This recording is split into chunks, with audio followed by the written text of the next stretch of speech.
Okay, let's dive right in. We're going to be talking about a totally new kind of laboratory today. And no, it's not for chemicals or physics. This lab is for something way more slippery. It's for stories, for systems, and for that incredibly volatile moment when they break apart and then somehow come back together. I mean, really think about that for a second. How do you put a number on a story's climax or quantify that exact moment a team hits rock bottom, only to emerge from the crisis more resilient than ever before? These are hugely important questions, but they've always seemed, well, basically impossible to measure.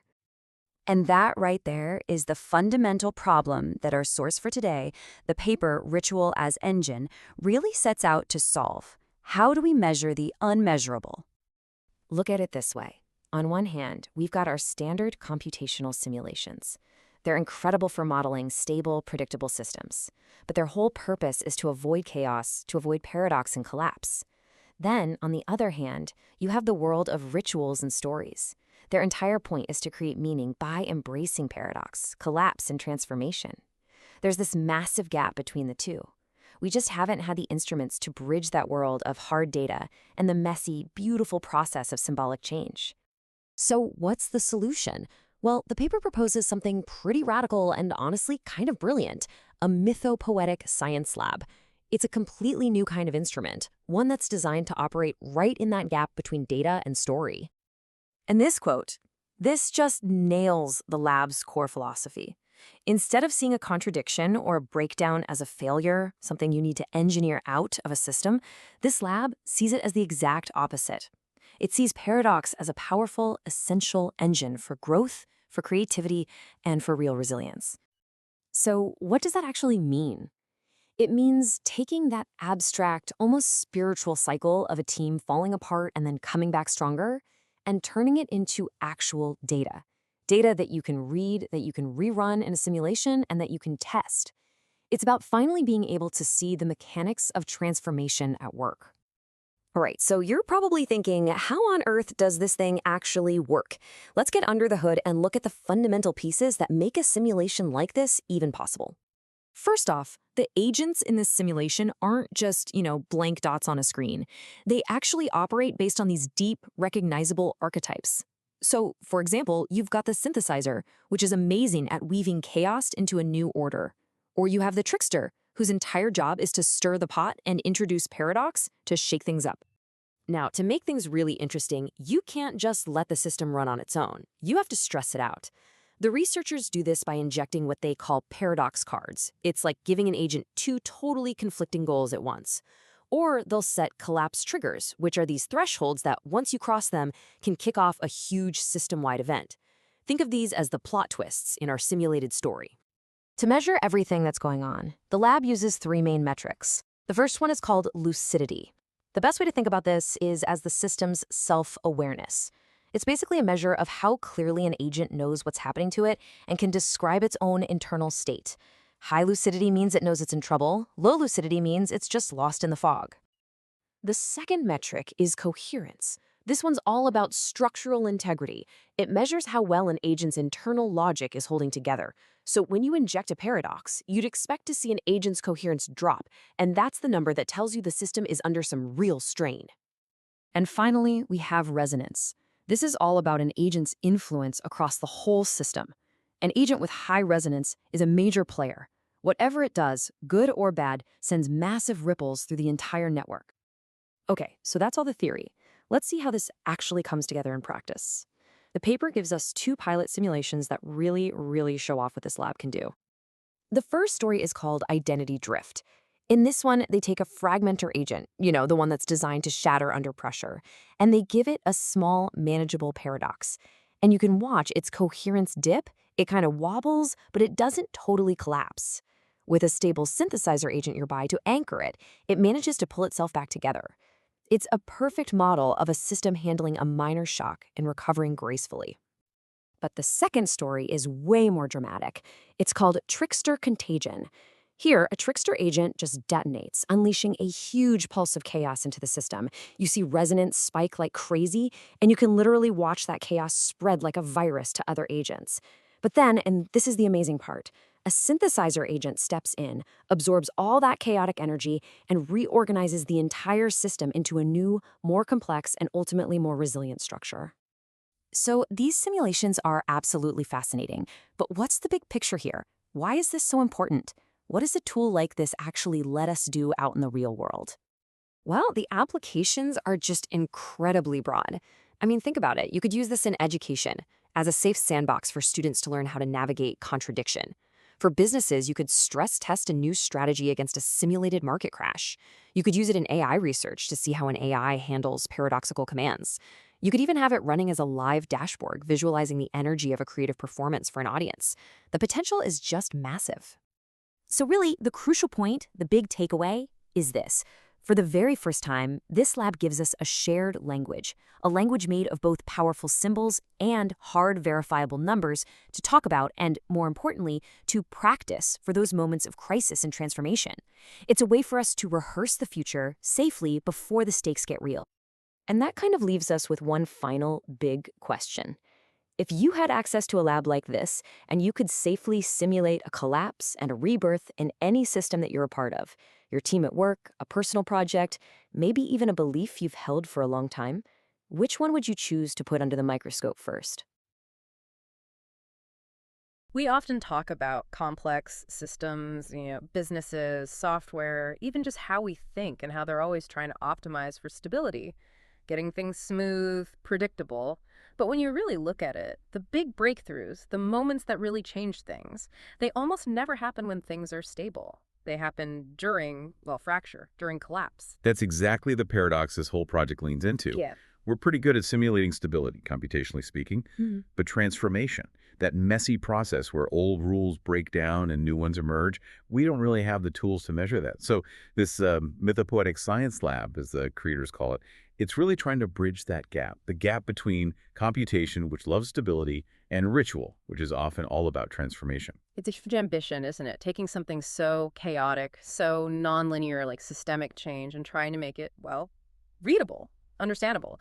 So what we're diving into today is this framework they've built. It's modular, and the whole point is making collapse and resurrection dynamics, as they put it, legible, replayable, and testable for you, for anyone studying change. Exactly. And the core idea, the thing you really need to grasp, is their stance on paradox.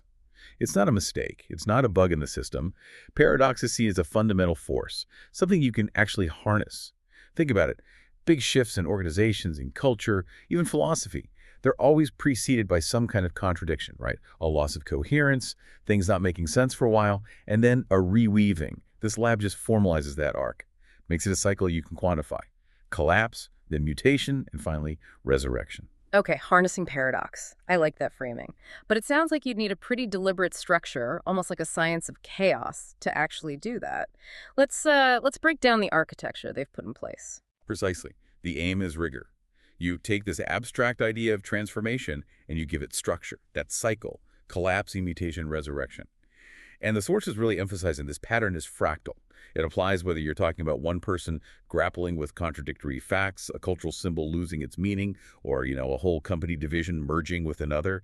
It's presented as a kind of universal logic for deep change. Right, but to make that work across so many different scales, the structure itself has to be pretty solid, yeah, to kind of contain that symbolic chaos you're trying to study. What are the actual pillars holding this up? There are three main pillars designed for that rigor and, importantly, reproducibility. Pillar one is the JSON schema. Think of it as the absolute foundational data contract. It's the rule book. It defines everything. The agents, the paradox cards you inject, the triggers, the mutations that result, every event. It's the backbone. It means any run, no matter who does it or where, is portable, machine readable, and you can audit it. You literally can't even start if your setup doesn't match the schema. Okay, so that defines all the pieces. What's the second pillar? Sounds like it handles the actual running and seeing what happens. That's the playback and analytics harness. Huh. This is the engine room. It takes the log file from a run, checks it against the schema, super important. Then it renders the visuals, the changing symbols, the flow charts, and crucially, it spits out the raw data, usually as CSV files, so you can do proper statistical analysis. It gives you both the story, visually, and the hard numbers. Got it. Data contract, playback engine. But how do you stop the symbols, the mythology bit, from just becoming window dressing? while the numbers do their own thing. What's the third pillar doing? That's the crucial link. The third pillar, the rule vocabulary, or you could call it the symbolic layer. This is basically a dictionary. It explicitly links the symbolic operations on the glyphs, things like fracture or weave or chaotic overlay, to specific changes in the agent's state, its metrics. Its main job is keeping everything synchronized. It's what stops what they call decorative drift, where the visuals look cool but don't actually mean anything quantifiable. Okay, that's the bridge to quantification. If you're tracking state changes, you need a consistent way to measure them. Which brings us to the bounded metrics, the LCR space. Lucidity, coherence, resonance. Why these three? And why pin them between 0 and 1? Well, they needed signals that felt universal enough to apply to both, say, human thinking and organizational structures, but also simple enough to manage. Bounding them 0-1 is key for comparison. It lets you normalize everything. So you can compare the transformation path of, I don't know, a cultural symbol in one simulation with an AI agent in another. It puts them on the same scale, looking at how energy is distributed within the agent. Makes sense. So tell us about the metrics themselves. Let's start with L, lucidity. Lucidity, yeah, it's basically about the clarity of the internal state. The question it asks is, can the agent actually name what's happening to it? Does it have a clear self-description of its own logic, its beliefs? High L means, yeah, it's got a pretty clear model of itself and what's going on. Okay, then C, coherence. Coherence is about structural integrity. Does the agent's internal logic actually hold together? Is it consistent? Or is it full of contradictions? Low coherence means the internal rules are fighting each other, or the whole structure is basically falling apart under stress. And the third one, R, resonance. This one feels more external. It is. Resonance is about coupling to the environment, or the field, as they call it. How much does the agent affect or get affected by what's around it? It's about its capacity to influence others or be influenced by others. High resonance often means the agent is really putting out a lot of energy, maybe causing ripples, or it's highly sensitive to ripples from elsewhere. It's actively mixed up in the environment, sometimes, at the expense of its own internal structure. It's L and C. And the big insight here, I think, is that by setting up these three measures, L, C, and R, you're actually putting numbers on symbolic change, which normally feels totally unquantifiable, right? You're tracking how the agent's internal energy or focus is shifting. Absolutely. Yeah. That's the core idea. Think about someone having a crisis of faith, maybe. Their lucidity might plummet. They don't know what they believe anymore. Their coherence could shatter. The old framework just doesn't hold. But their resonance might shoot up because suddenly they're incredibly open to new ideas, maybe very influential in talking about their struggle. This LCR framework lets you quantify that trade-off, sacrificing internal clarity, maybe, for external impact or sensitivity. This is where it really starts to feel like a science lab, as they call it. The concept of symbol-state parity. This sounds like more than just avoiding pretty pictures. It sounds like the core integrity rule. How does it work? It is the core integrity rule. It's what makes the whole thing testable, falsifiable. The rule is strict. Every single measurable shift in the metrics in L, C, or R must correspond to a visible, logged glyph operation. And just as important, the reverse is true. Every time a glyph operation happens, like a fracture or a weave, it must trigger specific documented change in the metrics. You can't have one without the other. Can you give us a concrete example? How does that linkage play out? Sure. Let's take a mutation called mask bifurcation. This represents an agent sort of splitting its identity, maybe trying to follow two contradictory paths at once. Visually, the system runs an SVG command, like bifurcate, axis vertical, and you literally see the agent's symbolic mask split down the middle. But that visual change is meaningless on its own. It has to be paired, in the system rules, with specific metric shifts. For instance, maybe it's defined as causing a sharp drop in lucidity L, because which mask is the real one now, and a drop in coherence. C, because holding two logics is inherently contradictory.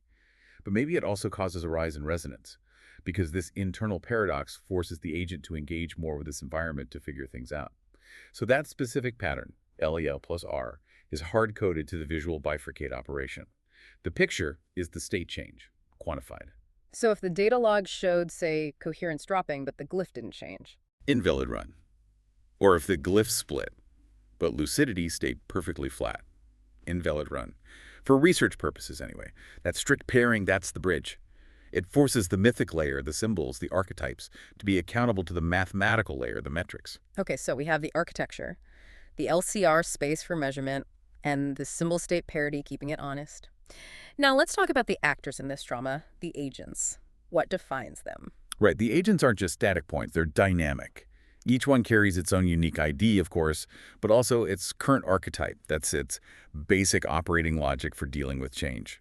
It also has its visual glyphs, including a history of every mutation it's undergone, its current metrics, LCR, obviously, and crucially, its provenance, a full traceable record of every card, trigger, and mutation that's ever affected it.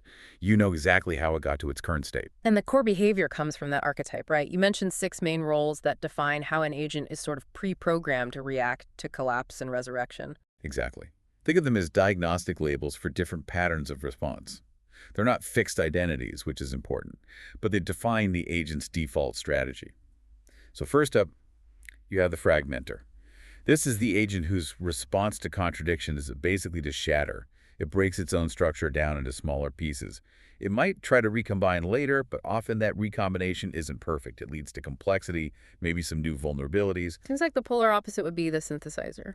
Pretty much. The synthesizer is the order creator. Its whole deal is metabolizing contradiction. It takes in the chaos, the opposing forces from the environment, and tries to weave them into a higher order pattern.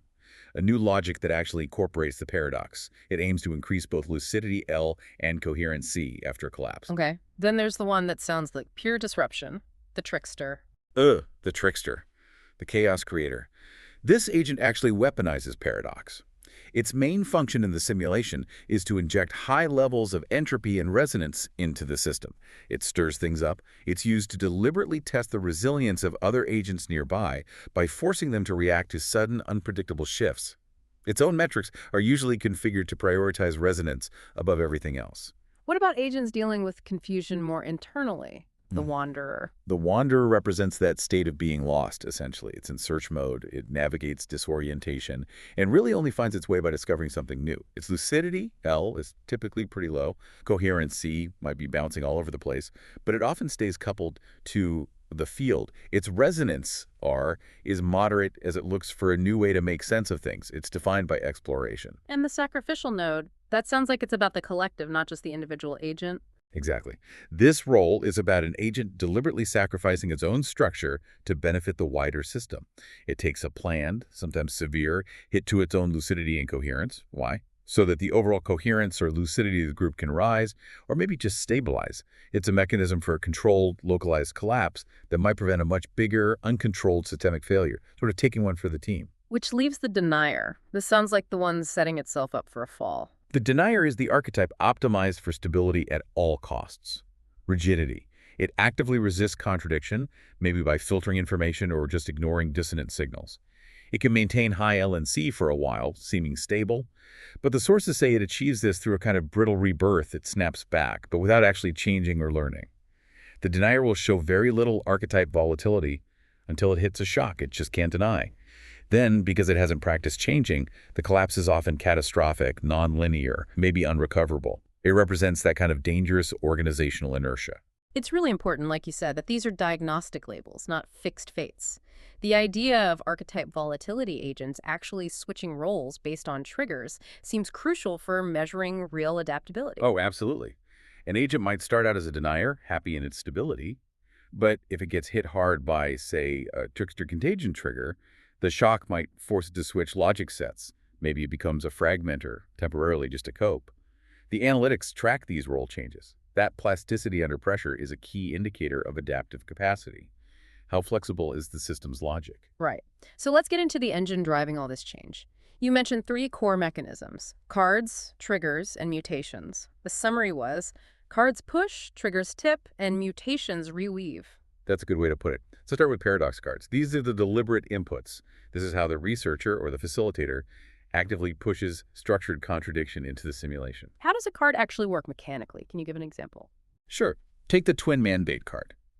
This assigns an agent 2 goals that are equally important but mutually exclusive, like maximize profit and maximize environmental sustainability. Impossible to do both perfectly at the same time. When that card is played on an agent, it immediately runs a script that, say, drops the agent's coherence metric by a predefined amount, maybe 0.3 points, because its internal logic is now fundamentally compromised. Other cards, like Mirror Rule, might invert an agent's core logic, forcing it to question its own history, which would likely trigger a drop in lucidity instead. Okay, so cards are the injections. Then collapse triggers are the tipping points, the moments when things break internally or environmentally. Exactly. Triggers are fine when an agent's current logic just can't hold anymore. They usually fire automatically when certain metric conditions are met, like crossing a predefined threshold. For example, an identity drift trigger might be set to fire if both lucidity and coherence fall below, say, 0.4. When it fires, it often causes a bigger shift, maybe forces an archetype switch, like a stable synthesizer suddenly becoming a confused wanderer. Or it could trigger Contagion. A Trickster Contagion trigger might fire if a Trickster's resonance hits the maximum 1.0, forcing adjacent agents to also experience immediate, drastic metric shifts. It models panic or shock spreading. And after the push from the card and the tip from the trigger, we get the mutations. This is the system recording how the agent actually processed the chaos, the reweaving part. Precisely. Mutations are the system's way of formally logging how the contradiction was metabolized.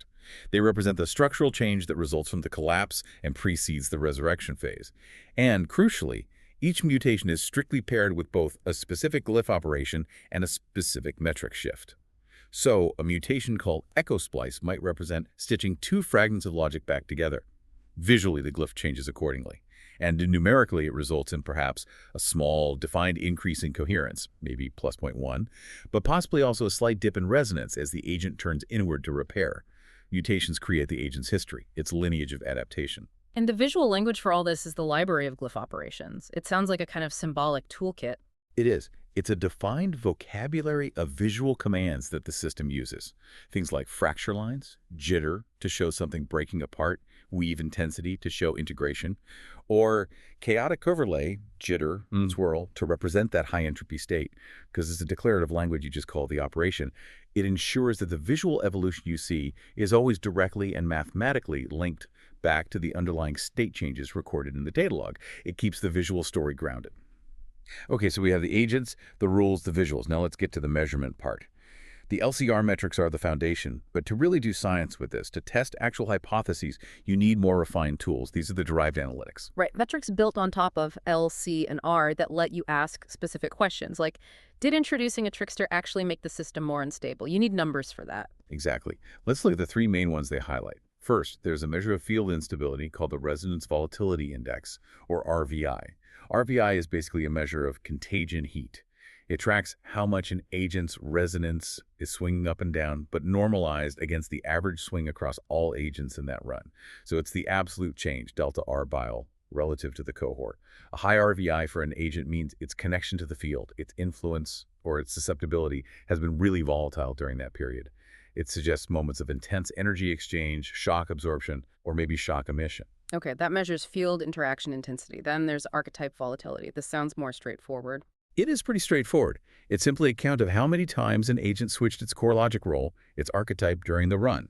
You infer this from which triggers fired. Did the agent stick to being a synthesizer the whole time? Or did the pressure make it flip between fragmenter, wanderer, maybe even denier? High archetype volatility suggests the agent is flexible, adaptable in its core strategy, which can be good, but often comes at the cost of taking longer to recover lucidity or coherence. Makes sense. The third one sounds the most complex, entropy drift, delta HGI. Shannon entropy of the L, C, R distribution, interpreted as structural metamorphosis. Can you unpack that a bit? Why entropy? This one's key for understanding if real learning or transformation occurred. Shannon entropy, in this context, measures the, let's say, uncertainty or the spread of energy across the L, C, and R metrics for an agent. If an agent is heavily focused on being clear and consistent, most of its energy might be in L and C. The distribution is peaked. If a collapse happens and it's forced to drop L and C and maybe spike R, that distribution changes shape dramatically. Delta H day, the change in entropy, measures how much that internal energy distribution shifted. A big positive delta H day means the agent significantly reweighted where it puts its focus. It suggests a deep internal restructuring, a genuine metamorphosis. So if an agent went through a tough time, metrics dropped, then recovered. but its L, C, and R ended up back in the same proportions as before, its delta H dol would be close to 0. It's exactly. 0 or low delta H dol suggests the agent just weathered the storm. It survived, maybe, but it didn't fundamentally change its internal configuration. It snapped back, which, if it was a denier, might just mean it got even more rigid. A truly constructive transformation, the kind you might see with a synthesizer successfully processing chaos, would likely show a high, positive delta H dol. It found a new, potentially more complex and robust way to balance lucidity, coherence, and resonance. That really quantifies the difference between just bouncing back and actually evolving. Let's make this concrete with the pilot traces they describe.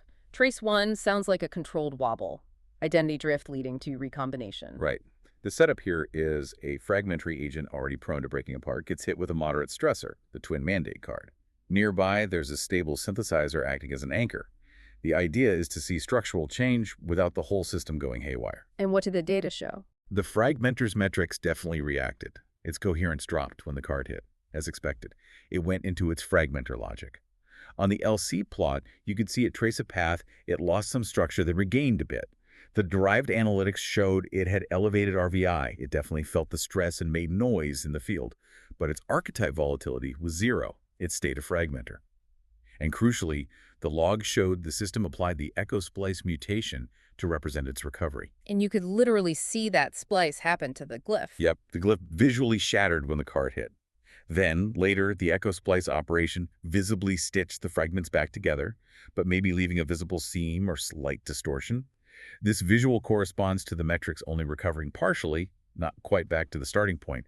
So the interpretation was, yeah, the collapse happened, it perturbed the agent's structure, but the system contained it. The agent used a known repair mechanism, echo splice, to achieve a modest recovery, controlled transformation. Okay, now for the fireworks scenario. Pilot trace 2, Trickster Contagion. A big shock leading to repatterning. This should look different. Very different. This is the stress test. You have a Trickster agent intentionally detonate a high-entropy Trickster pulse. By the rules, this immediately pegs the Trickster's resonance at the maximum 1.0. It's flooding the zone with chaos. Nearby, a synthesizer has to deal with this incoming wave. And the results? Well, chaos initially. The Trickster's glyph gets immediately obscured by a visual chaotic overlay effect. The neighboring synthesizers hit hard. Its RVI spikes massively, showing it absorbed that incoming shock. But looking at the synthesizer's LC plot, its trajectory moves clearly upwards and to the right. That indicates significant repatterning, integration of the chaos into a more complex, coherent state. And the key derived metric, the synthesizer showed a high positive delta entropy. Why is that high positive delta H so important there? It proves the synthesizer didn't just endure the shock and snapback. It fundamentally changed its internal energy allocation. It used the chaos catalytically.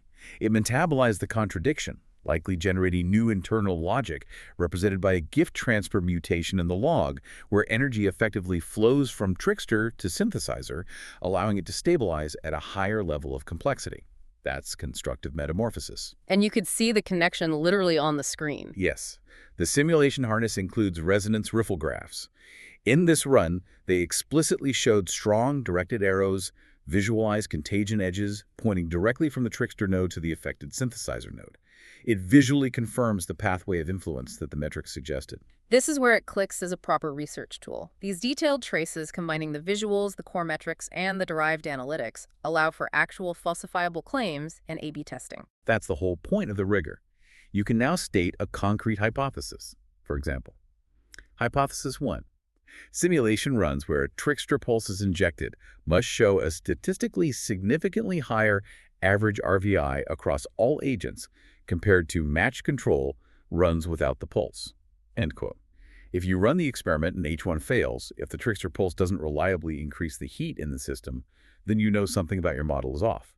Maybe the pulse isn't strong enough. Maybe the network structure you designed is dampening the effect too much. It lets you iteratively test and refine your understanding of how transformation actually works in these complex systems. It pushes the discussion of myth, ritual, and change into the realm of empirical testing.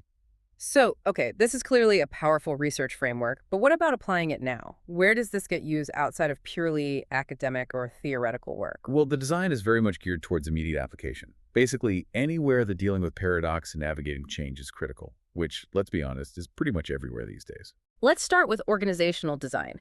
How would you actually use the LCR space and these archetypes to, say, stress test a leadership team? Okay, so you could map different functions or roles onto the archetypes.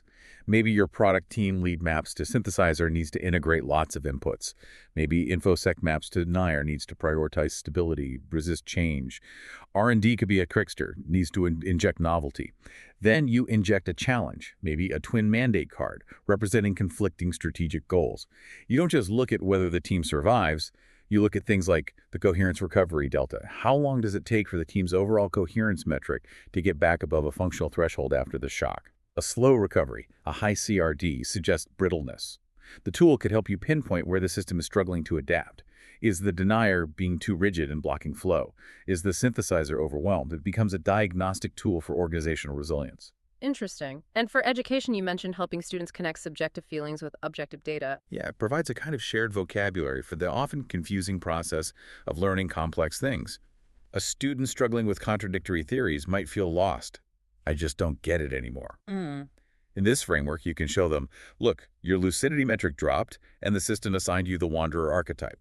That's expected. That's part of the process. Yeah. They can see their glyph visually fracture. Then, as they work through it, maybe applying a technique represented by an anchor thread mutation, they see their L and C metrics measurably rise, and the glyph visually stabilize. It teaches that confusion is a measurable, navigable state, not just a personal failing. It gives them a map for ambiguity. What about more advanced fields like cognitive science or AI research? It offers a standardized way to probe how different systems, biological or artificial, handle paradox. You could treat various AI models as agents in the simulation. Then you can systematically vary the paradox injections, the trigger sensitivities, the network connections between them. You can observe, does this AI architecture tend towards denier-like brittleness? Does that one exhibit synthesizer-like integration? Can we measure a difference in the resonance volatility index, RVI, after repeated shocks? It provides a common ground for comparing transformation dynamics across very different kinds of minds. The application that really jumped out at me was the creative research and performance aspect using live virtual dashboards. Yeah, that's pretty wild. It turns the analysis into a live, participatory event. Imagine a workshop, or even a performance piece, where the LCR dashboard, the changing glyphs, the resonance network are all projected live for everyone to see. The participants' interactions, or the performer's actions, could be mapped to trigger events or card injections in the simulation. The audience literally watches the system's logic mutate in real time, masks splitting, spirals weaving, while a key metric like the average resonance of the whole group provides a measurable score for the intensity or transformative potential of the ritual being enacted. It's instrumented meaning-making. Now, given that this system deliberately manipulates symbols tied to measurable states and is designed to evoke transformation which can be intense, the ethical constraints and safety must be paramount. The sources seem very clear on this. Oh, absolutely critical. Safety isn't an afterthought. It's built in. First principle, consent and transparency. Anyone participating must explicitly opt in. They need a clear, plain language explanation of the model, LCR archetypes, etc.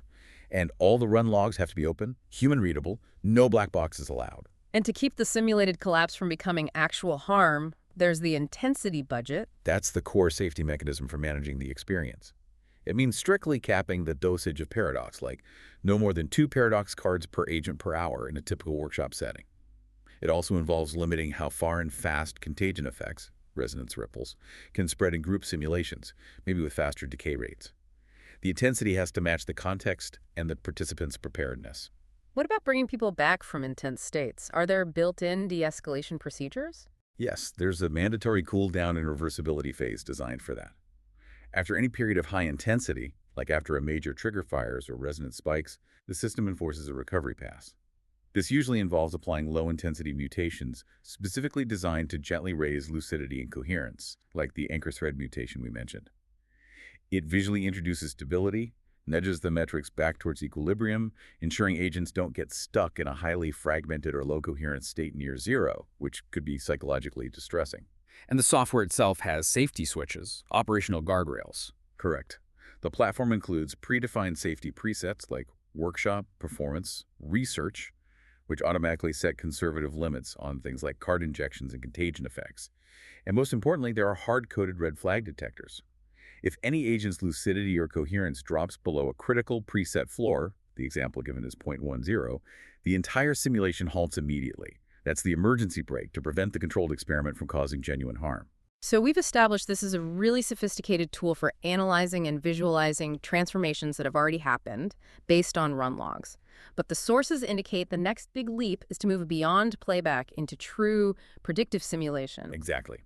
Right now, it mostly validates and makes sense of past events recorded in a log. The future goal is to build a system that can simulate what might happen next, given a starting state and a set of rules. That requires developing a proper simulation kernel. What's the core function of that kernel? What does it need to do? It needs to be a rule engine that can actually compute the state of the system in the next cycle. Let's call it cyclin, plus 11.1 based purely on the state in the current cycle, plus the defined rules, the agent policies, the card probabilities, the trigger conditions, the network connections. Instead of just reading history, it has to calculate the future. This involves simultaneously updating all the L, C, R metrics for all agents, calculating how resonance propagates, determining which triggers fire, applying mutations, and updating the glyphs, all based on probabilistic rules.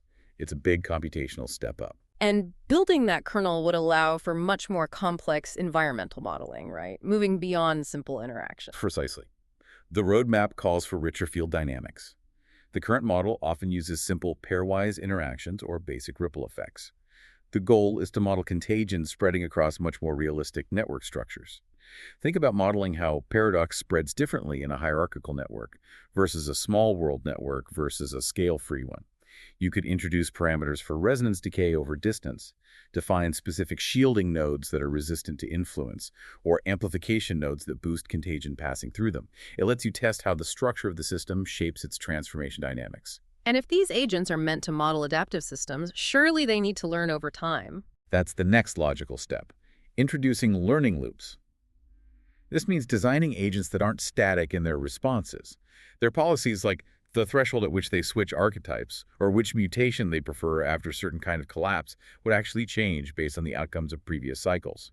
It's a kind of reinforcement learning applied to transformation strategies. And the big research question there is fascinating. Does this kind of learning actually make the system more resilient in the long run by dampening oscillations?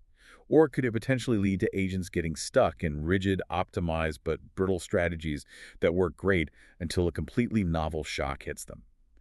Does learning always help, or can it sometimes hinder deep adaptation? Finally, to really make sure this whole complex, mythic mathematical system isn't just an interesting abstraction, they emphasize the need for validation studies. Absolutely essential. This is about grounding the simulation in reality. It means running experiments where you compare the system's outputs with actual human experience. You might have people participate in a workshop using the system, and afterwards they rate their subjective feelings. How clear did you feel during that phase?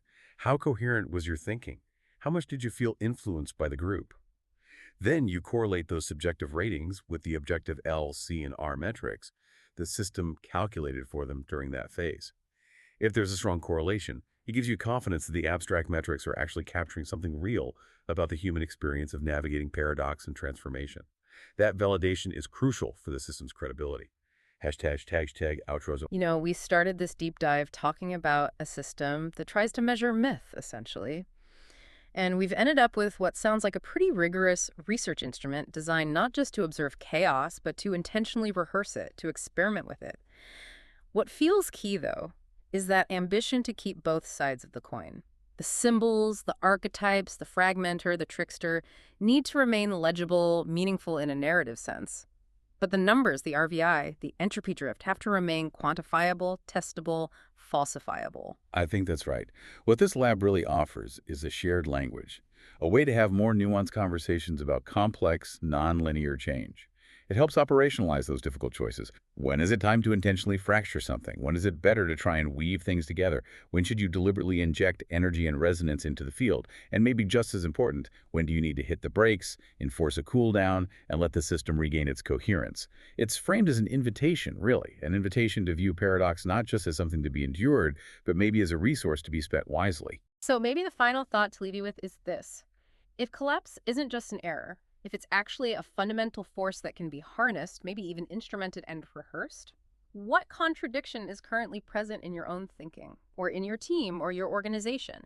Could that tension, that paradox, actually be an engine for transformation, just waiting to be understood and maybe even steered?